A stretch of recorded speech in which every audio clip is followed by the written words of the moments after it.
Moi! Nyt mä kerron, mitä mä aion seuraavaksi tehdä. Tää on itse asiassa jo käynnistynyt.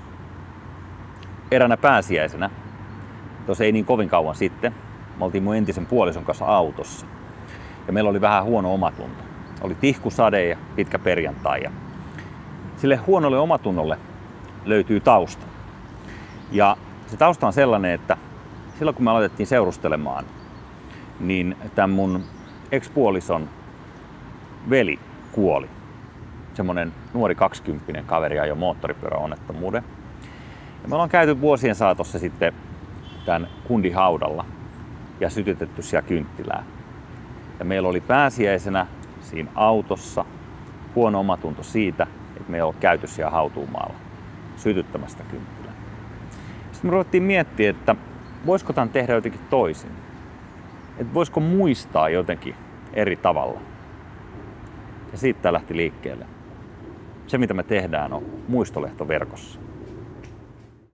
Me ollaan käytännössä luotu rauhallinen ja mahdollisimman luonnollinen maailma, johon voi perustaa muistopaikan sellaiselle läheiselle, joka ei ole enää meidän seurana. Idea on siinä, että me kerätään kaikki muistot ja tarinat talteen niin, että kukaan ei unohdu. Tämä on pääteasema verkossa olemiselle. Palvelun nimi on We'll Remember You ja sitä on maksutonta käyttää.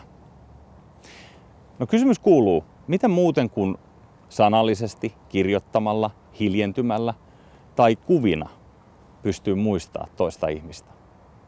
No totta kai, symbolisella eleellä. Tässä meidän palvelussa on muistoesineitä, joita pystyy jättämään toisen muistopaikan eteen. Tähän alkuun jokaisesta kynttilästä, joka sytytetään tässä meidän palvelussa, me maksetaan 10 senttiä sun valitsemaan hyväntekeväisyyskohteeseen.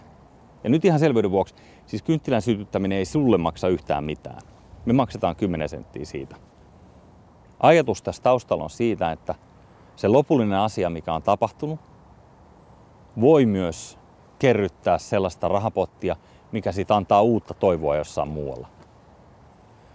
Mä oon aiemmin sanonut, että mä tuun tarvitsee teidän kaikkien apua tämän homman kanssa. Ja nyt on vähän niin kuin se hetki. Jos sulla on joku sellainen ystävä, läheinen, perheenjäsen, sukulainen, vanha työkaveri, joka ei ole enää meidän seurassa ja joka ansaitsee tulla muistetuksi, niin please, perusta sille muistopaikka tähän palveluun. Se ei vie kuin minuutin ja sit kutsut muut ihmiset jakamaan ne hyvät muistot hänestä. Tarkoitus on se, että me tehdään tää yhdessä. Kiitos, että katsoit videon. Tästä se alkaa.